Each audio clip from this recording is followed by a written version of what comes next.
أنا أعتقد أن العجز عن الاستيقاظ أنه حيلة شيطانية وداء من الوهن والخمول أقنعنا أنفسنا بها، والدليل على أنه ليس سبب صحيح أننا نستيقظ إذا أردنا أن نستيقظ. صح. لو عندك طيارة مستحيل تنام. أنا أقبل عذر أي إنسان أن يقول مصاب بالكسل لأنني لا أستيقظ للطيارة ولا للاختبار الفيزياء والرياضيات، أنا ثقيل النوم، ولا للرحلة إذا كنا بنطلع رحلة ولا طالعين في استجمام. إذا كنت تنام عن هذه كلها المحبوبات وثقيل في كل أحوالك فلا حرج، حتى أن الصلاة يرفع التكليف عنك والقلم عنك حتى تستيقظ فتصلي. لكن المصيبة تجد أن بعضهم لو أراد أن يستيقظ لاستيقظ، يعني بعضنا في الدوام ما يستيقظ لكن للرحلات يستيقظ. ولذا نقول لهذا استعذ بالله واعقد القلب على أن تستيقظ. ثم بعضهم يقول يا شيخ تزاحم، ايش رايك في التزاحم؟ نعم صحيح، تزاحم الأعمال.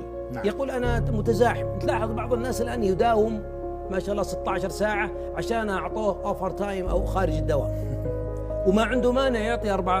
إذا أعطيته مال تحفز للعمل. صحيح. وأنا أقول يجب أن يعطى مال. نعم. لكن لما حفز ما شاء الله انطلق وأعطانا 16 ساعة. لكن لو قيل له زد ساعة واحدة وأنت لا تأخذ عليها أجر قال ما أقدر. لا. ثانيا ينبغي ترتيب الأولويات. إذا تزاحمت الأمور لديك حتى لا تكسل عنها جميعا رتبها. يا أخي الفريضة ليست كالنافلة.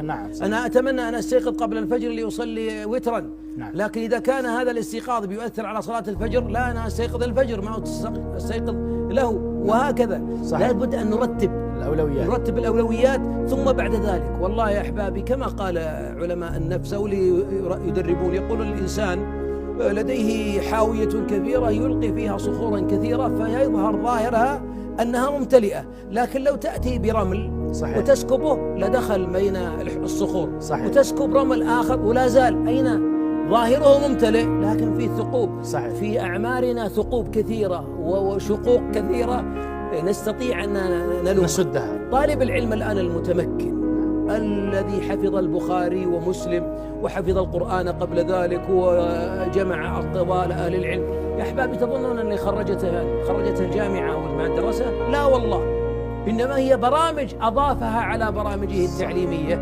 فصنعت مجدا له علميا. لكن بعضنا يا شيخ يقتنع بأمور في الدين يدعي العجز، في الدنيا لا. لاحظوا هو يبحث عن الوظيفة عرق، لكن إذا وجد الوظيفة غاب، تأخير ومحاضر وحياته. الله يهدي قلبه.